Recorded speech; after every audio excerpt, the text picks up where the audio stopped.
जहांगीरपुरी हिंसा के दौरान मस्जिद के सामने फायरिंग करने वाला आरोपी गिरफ्तार हो गया। आरोपी से पुलिस की टीम पूछताछ कर रही है। जहांगीरपुर में हुए उपद्रव के मामले में जिसने फायरिंग की थी उस शख्स को गिरफ्तार कर लिया गया है। फिलहाल पुलिस आरोपी से पूछताछ कर रही है। लगातार पुलिस को तलाश थी कि फायरिंग वहां पर किसने की थी। अब फायरिंग का आरोपी गिरफ्तार हो चुका है। शंकर आनंद हमारे साथ दिल्ली से जुड़ गए। शंकर, क्या कुछ जानकारी इस शख्स के बारे में जिसे दिल्ली पुलिस ने गिरफ्तार किया है? गिरफ्तार जो आरोपी है, जो जिस पे आरोप है कि कल शनिवार को जब शोभा यात्रा निकाली जा रही थी उस वक्त में जो अवैध पिस्टल से जो फायरिंग की गई थी वो फायरिंग करने वाला शख्स का नाम असलम है। लिहाजा इस मामले की गंभीरता को देखते हुए असलम को गिरफ्तार कर लिया गया है। असलम से इस वक्त में पूछताछ चल रही है और किस तरह से उसने फायरिंग की थी और किस तरह से वो अवैध तौर पे पिस्टल लाया, इन तमाम मसलों पे पूछताछ की जा रही है। इसके साथ ही उसके साथ में कौन कौन से लोग थे जो उस वक्त में हंगामे को अंजाम दे रहे थे, उसके बारे में पूछताछ की जा रही है। हालांकि दिल्ली पुलिस के द्वारा इस मामले में औपचारिक तौर पर जानकारी देते हुए बता दिया गया है कि अब तक 14 लोगों को गिरफ्तार किया गया है। कल देर रात में 9 लोगों को गिरफ्तार किया गया, बाकी अन्य आरोपियों को भी गिरफ्तार किया गया है। तो कुल गिरफ्तार आरोपियों की संख्या बढ़कर अब 14 हो चुकी है और इस मामले में आगे भी इन्वेस्टिगेशन किया जा रहा है। इस मामले में कई संगीन धाराओं के तहत इस मामला को दर्ज करके आगे की तफ्तीश की जा रही है। और जिस तरह से शनिवार शाम में 6 बजे के लगभग में शोभा यात्रा पे जिस तरह से वहां पे फायरिंग की जाती है, जिस तरह से पत्थरबाजी की जाती है, इन तमाम मसलों की गंभीरता को देखते हुए कई संगीन धाराओं पे जब मामला दर्ज किया गया और उसके बाद आगे की तफ्तीश की गई, उसी दौरान असलम को अभी थोड़ी देर पहले गिरफ्तार किया गया है। गिरफ्तारी के बाद अब थोड़ी देर के बाद उससे जो सीनियर अधिकारी हैं दिल्ली पुलिस के, वो आकर पूछताछ करेंगे और ये जानने का प्रयास करेंगे कि किसके इशारे पे किया गया है और क्यों किया गया। तो इन तमाम मामलों पर आगे की विस्तार से तफ्तीश की जाएगी। और एक तरह से कह सकते हैं कि जहांगीरपुरी इलाके की अगर बात करें तो जहांगीरपुरी इलाके में पहले भी जो पिछले कुछ समय पहले इस तरह के हालात बन रहे थे, लेकिन जिस तरह से कल अचानक ये हंगामा हुआ, हंगामा होने के बाद वहां पर जब सी ब्लॉक के पास जो मस्जिद है उस मस्जिद से जब लोगों का काफिला गुजर रहा था, जो शोभा यात्रा निकल रही थी, अचानक उस पर जिस तरह से एक शख्स के द्वारा वहां पे आके बगजक किया जाता है। बगजक करने के बाद अचानक वो 2 से 3 मिनट के अंदर में वो एक हिंसा का रूप ले लेता है और वहां पे उग्र हिंसा के द्वारा वहां पे काफी तोड़फोड़ की जाती है। तो कहीं न कहीं इस मामले जी लगता है शंकर तक आवाज नहीं पहुंच पा रही है। सबसे महत्वपूर्ण जानकारी जी जी कुछ जहांगीरपुरी के इलाके में जी जी शंकर, जहांगीरपुरी इलाके में फिलहाल अभी इस वक्त में छापेमारी चल रही है। इसके साथ ही आसपास के इलाके में छापेमारी की जा रही है। दिल्ली पुलिस के द्वारा 10 टीम का गठन किया गया है जो इस तमाम मामलों की पड़ताल करेगी। ये 10 टीम लगातार उन तमाम आरोपियों को खंगाल रही है जो कल इस हिंसा में शामिल रहे थे और जिसने इस मामले में उग्र हिंसा को अंजाम दिया। निश्चित तौर पर इस मामले में कुछ अन्य आरोपियों की गिरफ्तारी भी संभव है। जी शंकर, जानकारी के लिए आपका धन्यवाद।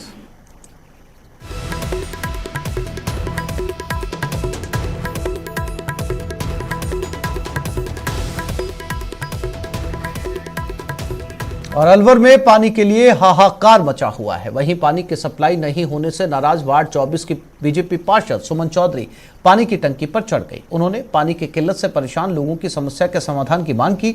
बता दें कि मनुमार्ग हाउसिंग बोर्ड में पिछले 3 महीने से पानी की आपूर्ति नहीं हो पा रही। पानी की सप्लाई के लिए पहले भी लोगों ने कई बार प्रदर्शन किया था, तब जलदाय विभाग ने शहर में 48 घंटे में एक बार पानी की सप्लाई का फरमान जारी कर दिया था, लेकिन इसके बावजूद समस्या का कोई समाधान नहीं हुआ।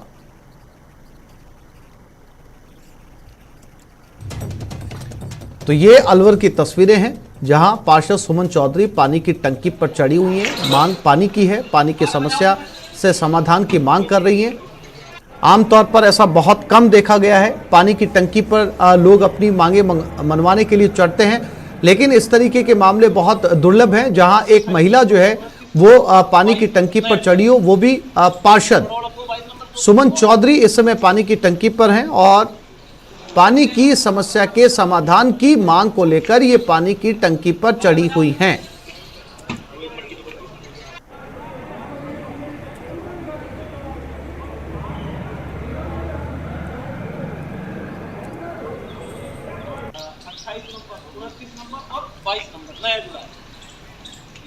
और इसी खबर पर ज्यादा जानकारी के लिए बात करते हैं हमारे अलवर संवाददाता राजेंद्र शर्मा के साथ। राजेंद्र, क्या सुमन चौधरी को नीचे उतार लिया गया है? क्या कुछ उनकी मांग है और कोई उनसे बातचीत करने के लिए वहां पर पहुंचा है?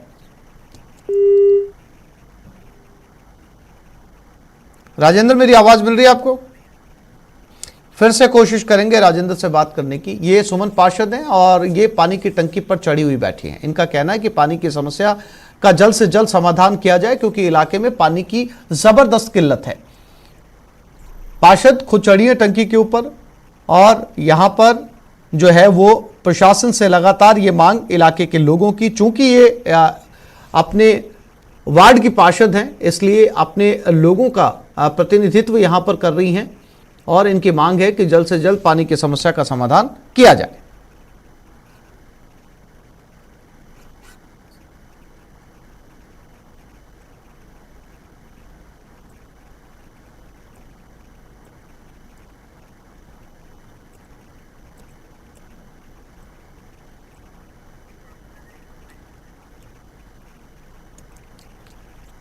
ये तस्वीरें अलवर से, जहां पर शहर के कई इलाकों में, यानी कि सिर्फ एक वार्ड की इकट्ठा नहीं है, कहा जाए तो लगभग पूरे अलवर को इस समय पानी की परेशानी का सामना करना पड़ रहा है।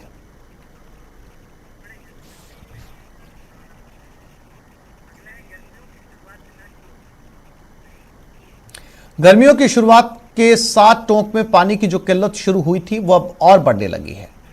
टोंके के कई हिस्सों में पानी की सप्लाई नहीं हो रही, जहां हो रही है वहां दूसरे और तीसरे दिन पानी आ रहा है। सप्लाई वाटर नहीं आने की वजह से लोगों को गंदा पानी पीना पड़ रहा है, जिसकी वजह से वो बीमार हो रहे हैं।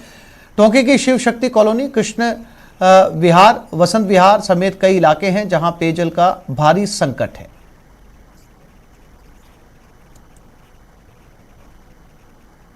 मीठा पानी के लिए नल लगवाओ, लड़ाई होती है, नाला में बर्तन चल जाते हैं हमारे, क्या करें, बहुत परेशानी आ रही है पानी के लिए। नापा को तो ये पीपा को कोनमा का पानी, इसे बहुत परेशान हो रहे थे। कितने दूर से आते हो यहाँ पर? दूर से आता है मैं पढ़ लेने, अब गाड़ी मोटर को डर लागे थे। हमारे तो मीठा पानी नहीं आता इधर, और आता है जो भी 3 4 दिन में आता है पानी हमारे। और ये नाले के पास में नल है, तो इसी में से पानी भरते, आए दिन लड़ाई झगड़ा होता है हमारा। नहीं मिलता भाई, बैठे तो 2 घंटा थोड़ी, फिर 1 घंटा पानी आ जाए, रिश्ता लेट जा रहे थे, नहीं तो बर्तन डेली एक दिन छोड़ के एक दिन आते, भीड़ लग जाती है, पानी नहीं आता। कभी कभी 3 4 दिन तक पानी नहीं आता और पब्लिक परेशान होती रहती है। गर्मी बढ़ने के साथ ही राजसमंद जिले के कुमारिया तहसील में पेयजल संकट गहराने लगा है। कस्बे के गोवलिया और देवली गांव के लोग टैंकर मंगवाकर अपनी प्यास बुझा रहे हैं। गोवलिया के लोगों ने बताया कि 20 दिनों से नल से एक बूंद पानी नहीं आ रहा। ग्रामीणों को चिंता सता रही है कि अगर यही स्थिति रही तो आने वाले समय में क्या हाल होगा। ग्रामीणों ने जल्द ही पंचायत प्रशासन से पेयजल की पुख्ता व्यवस्था करवाने की मांग की है। गोवलिया गांव में 15-20 दिन से तो बिल्कुल नल की व्यवस्था भी नहीं है, पानी पीने का, नहाने धोने का, सब की समस्या बहुत जोरदार है। गाँव गोवलिया में 20-25 घरों में बिल्कुल नहीं आता है। सौर ऊर्जा और गांव के बगल में लगा हुआ है, गांव के पास में तो सौर ऊर्जा का कोई सुना ही नहीं है और वो खराब पड़ी है 5-4 साल से। सौर ऊर्जा भी बंद है, उसकी भी कार्रवाई किया जाए। पानी की व्यवस्था कैसे? पानी की व्यवस्था बिल्कुल नहीं, अपना खुद से का टैंकर से पानी मंगा के पी रहे हैं, खुद का टैंकर से मंगा के पी रहे हैं पानी। और राहत की रेलगाड़ी जोधपुर से वाटर ट्रेन पाली पहुंच चुकी है। 40 वैगन की ट्रेन पाली पहुंची। पाली का पानी संकट दूर करेगा। रेलवे प्रतिदिन 40 लाख लीटर पेयजल पाली पहुंचेगा। आज ये पाली 20 लाख लीटर पानी पहुंचा। रोज 2 फेरे करेगी ये ट्रेन। पाली का पानी संकट अब उत्तर पश्चिम रेलवे दूर करेगा।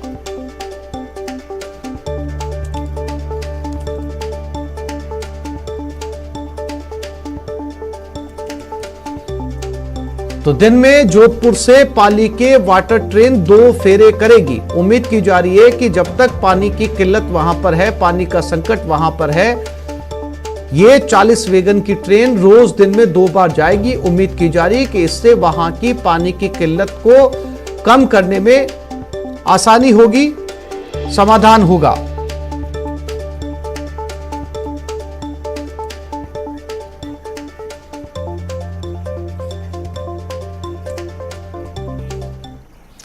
करौली में आज से पूरी तरीके से कर्फ्यू हटा दिया गया। 15 दिन बाद करौली से कर्फ्यू हटा है। जिला प्रशासन का पूर्णतः कर्फ्यू हटाने का निर्णय है।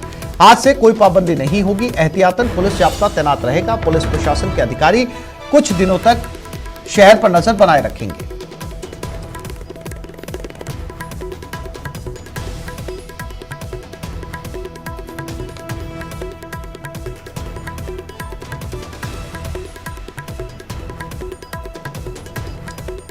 तो आज से करौली से कर्फ्यू पूरी तरीके से हटा लिया गया है, यानी कि जो 12 घंटे छूट दी गई थी अब वो 24 घंटे की छूट हो चुकी है।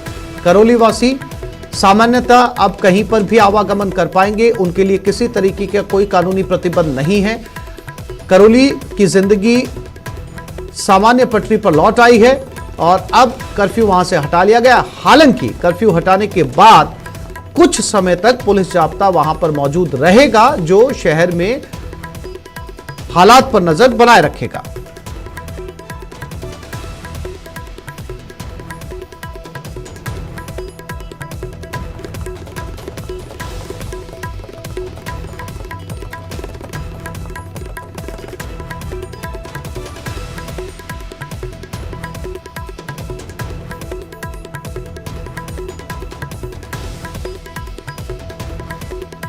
करौली में कर्फ्यू को पूरी तरीके से हटा लिया गया है। जनजीवन सामान्य हो चुका है। और धर्मेंद्र शर्मा करौली से हमारे साथ जुड़ गए हैं। धर्मेंद्र, करौली फिर से जो है वो सामान्य पटरी पर लौट आया है। लोगों का आवागमन वहां पर शुरू हो चुका है। लोगों से आपने बात की होगी, किस तरह की प्रतिक्रिया वहां पर देखने को मिल रही है, क्योंकि काफी लंबे समय तक जो है वो करौली के अंदर कर्फ्यू लगा रहा और अब कर्फ्यू को पूरी तरीके से हटा लिया गया है। धर्मेंद्र, देखिए, बताना चाहूंगा जिस तरह से लोगों की प्रतिक्रिया आ रही है वो काफी अच्छी है। लोगों का कहना है कि अब कर्फ्यू से उन्हें निजात मिली है, उनकी सामान्य दिनचर्या लौटी है। करौली में जो शांति बहाली हो चुकी है, पूरी तरह से लोगों के चेहरे पे तनाव नजर आ रहा था कर्फ्यू के दौरान, वो पूरी तरह छट चुका है। अब फिर से लोग अपनी सामान्य दिनचर्या की ओर लौटने लगे। अपने जो काम थे वो दोबारा से शुरू हुए हैं। बाजारों में पूरी तरह से चहल पहल बढ़ चुकी है। लगातार बाजारों में भीड़ उमड़ रही है। शादी विवाह का दौर शुरू हो चुका है, जिसके चलते बाजारों में अच्छी खासी भीड़ देखने को मिल रही है। और लोगों का ये भी कहना है कि अब जो अभी रात में प्रतिबंध था, कर्फ्यू लगा हुआ था, वाहनों की आवाजाही पर जो रोक थी अब वो भी पूरी तरह शुरू हुई है। और लोगों ने शहर से बाहर जाने के लिए भी वाहनों का प्रयोग शुरू किया। काफी मात्रा में लोग सामान्य दिनचर्या की ओर लौटे हैं। जी सर, आशीष। धर्मेंद्र, जानकारी के लिए आपका धन्यवाद।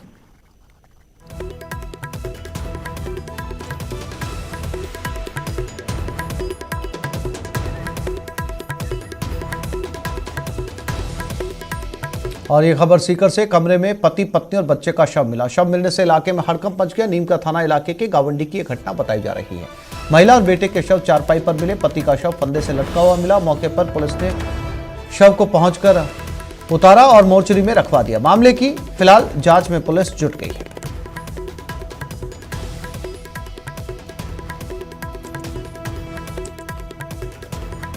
आज शाम को करीब 10 बजे के आसपास सूचना मिली थी कि गांव गावड़ी में, जो थाना सदर नीम का थाने के क्षेत्र के अंतर्गत आता है, वहाँ 3 लोग हस्बैंड वाइफ और उनके बच्चे ने सुसाइड कर लिया है। आदि इतला पर मैं पहुँचा और घटना को ताज पाया गया, जिसमें मृतक संपत उम्र करीब 28-29 साल और इसकी पत्नी पूजा उम्र करीब 24-25 साल और उनका एक बच्चा जिसकी उम्र करीब 2 वर्ष थी। वहाँ ग्रामीण ने बताया कि ये हमें तो ये ऐसे ही मिले हैं, जिससे प्रथम दृष्टया मामला सुसाइडल का लगा।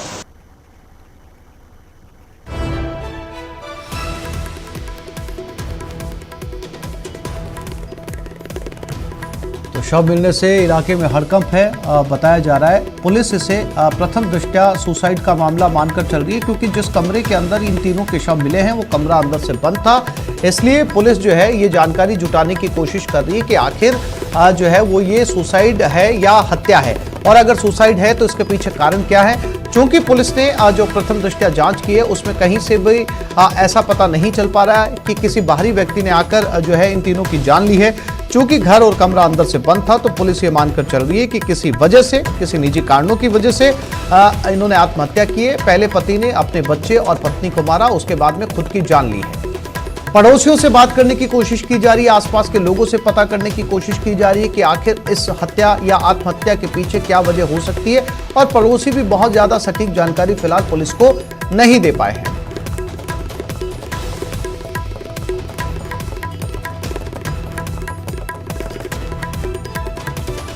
राजसमंद के नाथद्वारा में वाहन चोरों के हौसले बढ़ते जा रहे हैं। इस बार उन्होंने लिंक रोड स्थित कॉम्प्लेक्स के बाहर से एक बाइक उड़ा ली। खास बात यह कि बाइक चोरी की पूरी वारदात सीसीटीवी में रिकॉर्ड हो गई।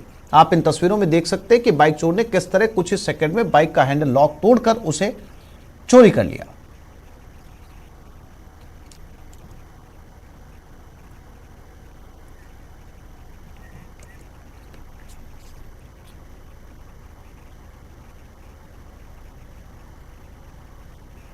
उदयपुर के हवाला के पास कटारा गांव में गाय के कुएं में गिरने से अफरा तफरी मच गई। कुएं में गाय गिरने की खबर मिलते ही मौके पर लोगों की भीड़ जुटनी शुरू हो गई। इसके बाद नागरिक सुरक्षा विभाग के लोगों ने यहां आकर हाइड्रोलिक क्रेन और फुल बॉडी हार्नेस की सहायता से गाय को कुएं के बाहर निकाला।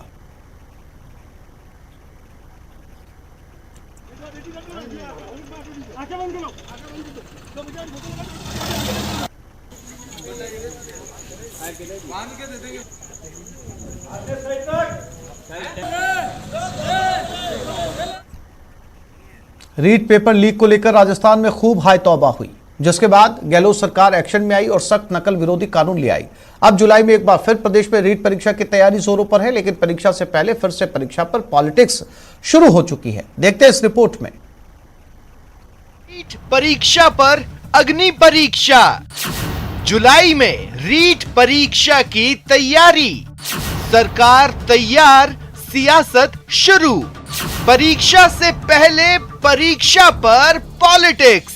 रीट परीक्षा होगी तो शिक्षकों की कमी दूर होगी। परीक्षा को लेकर राजस्थान सरकार की तैयारी भी पूरी है। नकल गिरोह पर नकेल के लिए सरकार नकल विरोधी कानून भी ले आई। मतलब अब की बार रीट परीक्षा में कोई चीट नहीं कर पाएगा। पारदर्शी परीक्षा के लिए हर पुख्ता इंतजाम किए जा रहे हैं। जुलाई में रीट 2022 की परीक्षा होगी। परीक्षा 23 और 24 जुलाई को होगी। RBSE परीक्षा का आयोजन कराएगा। आवेदन प्रक्रिया 18 अप्रैल 2022 से शुरू होगी। आवेदन करने की अंतिम तारीख 18 मई 2022 है। फीस जमा करने की अंतिम तारीख 13 मई 2022 है। एडमिट कार्ड 14 जुलाई को जारी किए जाएंगे। लेकिन रीट परीक्षा से पहले फिर परीक्षा पर पॉलिटिक्स शुरू हो गई है। हालांकि शिक्षा मंत्री BD कल्ला का दावा है कि इस बार परीक्षा में कोई कोताही नहीं बरती जाएगी। रीट की परीक्षा बहुत कायदे से होगी। विधानसभा में एक ऐसा कानून पास किया गया है, उसमें 10 करोड़ रुपए तक का जुर्माना और जेल का प्रावधान किया गया है। कानून को स्ट्रिक्ट बनाया गया है। राजस्थान में होने जा रही रीट परीक्षा 2022 से सरकार रीट लेवल 1 और लेवल 2 के कुल 62,000 पदों पर भर्ती कर रही है। लेवल 1 के 15,500 पदों पर भर्ती की प्रक्रिया फिलहाल जारी है। लेवल 1 के 15,000 और लेवल 2 के 31,500 नए पदों पर भर्ती प्रक्रिया शुरू की जा रही है। कुल 46,500 नए पदों के लिए रीट भर्ती प्रक्रिया प्रारंभ की जा रही है। लेवल 2 की रद्द हुई रीट परीक्षा के अभ्यर्थियों से दोबारा आवेदन शुल्क नहीं लिया जाएगा। इस परीक्षा में नकल गिरोह पर नकेल के लिए सरकार का कोड़ा नकल कानून के रूप में तैयार है। मोटा जुर्माना और सजा दोनों के प्रावधान हैं। 10 करोड़ रुपए का जुर्माना, जितना वो कमाएगा नहीं उससे ज्यादा उसका पैसा निकल जाएगा, और फिर सजा का प्रावधान अलग से। इसलिए मैं समझता हूँ कि जो संगठित गिरोह थे उनके ऊपर नजर रखी जाएगी। लेकिन रीट परीक्षा को लेकर सरकार की मंशा पर बीजेपी के नेता और पूर्व शिक्षा मंत्री सवाल उठा रहे हैं। इस सरकार की नीयत साफ रही और बड़े लोगों की मन का बेईमानी नहीं हुई तो निश्चित रूप से रीट परीक्षा सही ढंग से हो सकती है, क्योंकि वापस यदि इन्होंने राजीव स्टडी सर्कल के स्टाफ को नहीं लगाया और सही ढंग के गुणवत्ता के आधार पर इन्होंने सारे अधिकारी लगाए तो ये निश्चित रूप से रीट की परीक्षा होगी। हम भी चाहते हैं रीट की परीक्षा निष्पक्ष हो, लोगों को नौकरी मिले।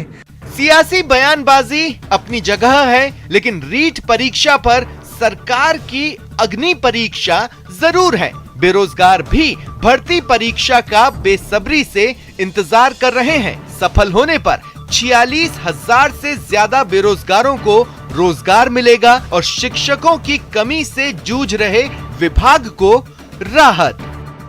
जयपुर से न्यूज़ 18 के लिए लवली वधवा की रिपोर्ट।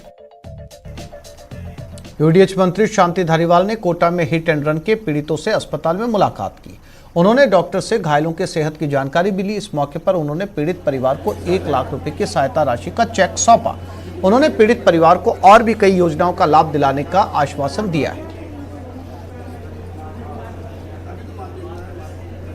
कोटा में हादसा हुआ कि कार के द्वारा जो है एक मोगिया जाति के लोगों को जो है कुचल दिया गया। उसमें एक की तो डेथ हो गई और दूसरी जो उसकी वाइफ है वो जो है अभी अस्पताल में भर्ती है और कोमा में है, वेंटिलेटर पे भी चल रही है, लेकिन उसके 6 बच्चे हैं, लेकिन दादी जिंदा है। तो दादी को आज हमने एक सरकार की तरफ से जो सहायता मिलती है 1 लाख रुपए का चेक भी दिया है और 6 बच्चे जो हैं उनके पालनहार के हिसाब से और विधवा को पेंशन के हिसाब से उनको 5,500 रुपए की मदद भी मिल जाएगी। सीनियर कांग्रेस लीडर दिग्विजय सिंह के सम्मान समारोह के लिए शनिवार को जयपुर में एक मंच सजा। सम्मान समारोह के बाद सीएम गहलोत ने मोदी सरकार पर जमकर हमला बोला तो समारोह के दौरान कुछ भावी सियासी समीकरण भी नजर आए। देखते हैं इस रिपोर्ट में। एक मंच, सूबे के CM, Vidhan Sabha speaker, senior Congress leader Digvijay Singh और कई सियासी दिग्गज। लेकिन ऐसा कुछ और भी है जो बहुत कुछ सियासी संकेत भी दे रहा है। वो क्या है आपको आगे बताएंगे। पहले ये जानिए कि इस मौके पर सीएम गहलोत ने केंद्र सरकार को कैसे आड़े हाथों लिया। शनिवार को आरटीडीसी चेयरमैन धर्मेंद्र राठौड़ के निवास पर सियासतदानों का मजमा लगा था। प्रोग्राम कांग्रेस के सीनियर लीडर दिग्विजय सिंह के आगमन पर सम्मान समारोह का था, लेकिन इस मौके पर सीएम गहलोत ने हिंसा को लेकर मोदी सरकार को जमकर घेरा। आर्टिकल लिखा है मैडम ने, वो बिल्कुल सही दिशा में है। पूरा देश चिंतित है। आज जो माहौल बन गया है माहौल, कोई माने या नहीं माने, मोदी जी यही तो मांग करी सोनिया जी कि भाई आपको आगे आके आप क्यों नहीं अपील करते लोगों से, क्यों नहीं, आपको कौन रोक रहा है।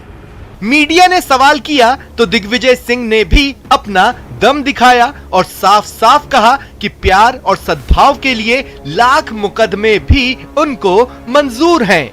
ऐसा है, प्रेम, सद्भाव, अहिंसा के लिए अगर 7 नहीं 1 लाख भी मुकदमे दायर हो तो मुझे मंजूर है। लेकिन सम्मान समारोह की ये तस्वीर बहुत कुछ सियासी संकेत दे रही है। इस मंच पर सीएम और दिग्विजय सिंह के साथ क्षत्रिय युवक संघ के संरक्षक भगवान सिंह रोल साहब सर भी विराजमान हैं।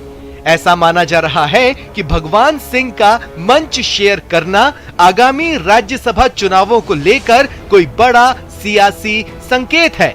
हालांकि आरटीडीसी चेयरमैन धर्मेंद्र राठौड़ का कहना है कि सीएम और भगवान सिंह की पहचान तो सालों पुरानी है। वो तो हमेशा हम पे उनका, मेरे पे बहुत आशीर्वाद रहा है। बहुत मैं उनकी हम पूरे मैं समझता हूँ कि बहुत उनकी हम सम्मान करते हैं। तो जब भी मैंने उनको याद किया है और मुख्यमंत्री जी के उनके संबंध बहुत अच्छे रहे हैं, अब से नहीं बहुत पहले से रहे हैं। लेकिन अब ये महज पुरानी पहचान है या भावी सियासी समीकरण, इसके लिए थोड़ा इंतजार तो करना होगा। दिनेश शर्मा, न्यूज़ 18 राजस्थान। करौली हिंसा और त्योहारों से पहले धारा 144 को लेकर विपक्ष के निशाने पर रही राजस्थान सरकार की ओर से जब सुंदरकांड पाठ की शुरुआत हुई तो बीजेपी ने सवालों की बौछार शुरू कर दी। कांग्रेस सभी को साथ लेकर चलने वाली सियासत का दावा दोहरा रही है तो बीजेपी भागवत कथा के बाद सुंदरकांड पाठ को लेकर सवाल पूछ रही है। कांग्रेस का सॉफ्ट हिंदुत्व कार्ड। सियासत के भी अपने अलग रास्ते होते हैं, अपने अलग कायदे होते हैं। आमतौर पर केंद्र में हिंदू और हिंदुत्व में फर्क बताने वाली कांग्रेस राजस्थान में सॉफ्ट हिंदुत्व का रास्ता इख्तियार कर रही है।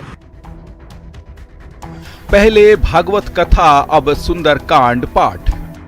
इससे पहले भी राजस्थान में कांग्रेस सरकार की ओर से भागवत पाठ कराया गया था। अब हनुमान जयंती पर सुंदरकांड का पाठ कराया गया है, जिसमें देवस्थान विभाग के 500 से ज्यादा मंदिरों में इस पाठ का आयोजन किया गया है।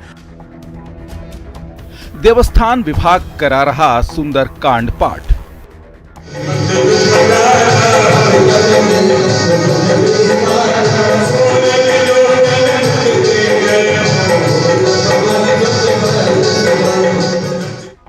करौली कांड को लेकर देश भर में सियासत के निशाने पर रही अशोक गहलोत सरकार का ये कदम विरोधियों को हैरत भरा लग सकता है, लेकिन इसके संकेत कांग्रेस के पूर्व अध्यक्ष राहुल गांधी हम हिंदू हैं, हिंदूवादी नहीं के नारे से काफी वक्त से देते रहे हैं। तो सीएम गहलोत भी कई बार साफ कह चुके हैं कि क्या हम हिंदू नहीं हैं, और अपने इसी सिद्धांत पर चलते हुए जब देवस्थानम बोर्ड ने हनुमान जयंती के मौके पर शहर शहर सुंदरकांड का पाठ शुरू किया तो एक बार फिर से सियासत हाई हो गई।